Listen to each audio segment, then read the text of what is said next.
No one in Kennewick expected that Will Thomas would unearth a mystery that would rewrite a continent's story. It was July 1996. Two local men, Will Thomas and David Dickey, were skipping rocks along the Columbia River when Thomas spotted a skull half buried in the gravel.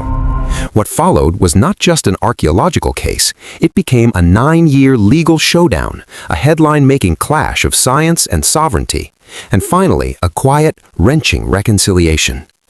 At first, the find was a local curiosity. The U.S. Army Corps of Engineers quickly removed the bones and called in James Chatters, a private forensic archaeologist. His initial examination stunned the nation. He estimated the skeleton might be over 9,000 years old and described facial features that some reporters labeled Caucasoid. Overnight, the remains acquired a name, Kennewick Man, and a handful of explosive questions. Who was he? Where did he come from? And to whom did his bones belong? Those questions opened an ugly rift. 5 federally recognized tribes in the Columbia Basin invoked the Native American Graves Protection and Repatriation Act, NAGPRA, and demanded the immediate return of the remains for reburial. They argued, on the basis of oral histories and proximity, that Kennewick Man was their ancestor.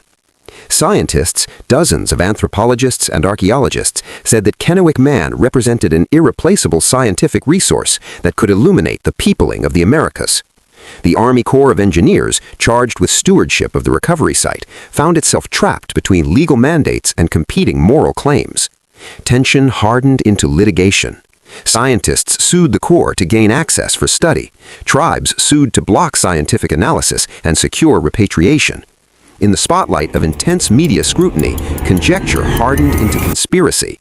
Some commentators suggested a deliberate effort by researchers or institutions to seize the bones to bolster theories of early European presence in North America.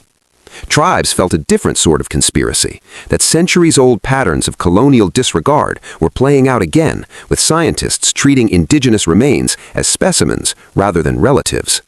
The truth was messier than any single plot. It was a collision of agendas, legal ambiguities, and cultural assumptions. Scientists argued that radiocarbon dating, DNA, and skeletal analysis could answer universal questions about migration, diet, and technology. Tribes contended that scientific claims of objectivity ignored lived traditions and the moral imperative to bury the dead. The Army Corps navigated an uncertain statute book, how to apply NAGPRA when affiliation was disputed, while the press amplified every incendiary word. Court rulings unfolded over years. Initially, federal courts allowed limited study, and researchers conducted morphological analysis and radiocarbon dating that placed the remains at roughly 8,400 to 9,000 years old. Yet the central question, ancestry, remained mired in controversy because skeletal morphology alone could not resolve genetic relationships. The narrative stalemate fed suspicion on both sides.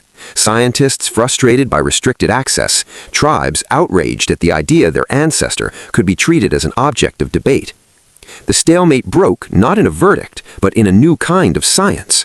Advances in ancient DNA methods finally made it possible to extract genetic material from Kennewick Man. In 2015, an international team published a genomic analysis showing that Kennewick Man was more closely related to modern Native Americans, particularly the Confederated Tribes of the Colville Reservation, than to any other population. The paper undercut the earlier headlines about Caucasoid features and shifted the conversation from speculation to molecular evidence. By 2016, the scientific and legal calculus had changed. Federal officials moved to transfer custody to the tribes.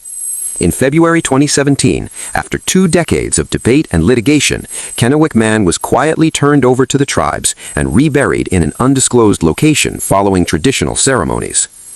The Kennewick story is not a neat tale of villain and vindication. It exposed how power, prejudice, and genuine scientific curiosity can tangle around a single set of human bones. The conspiracy, in the end, was less a secret plot than a systemic collision. Institutions with different languages, law, science, ceremony, struggling to find common ground. The resolution did not erase the bruises of the fight, but it did force American institutions to reckon with whose past gets to be studied and whose past gets to be respected. In a small river town, a boy's discovery became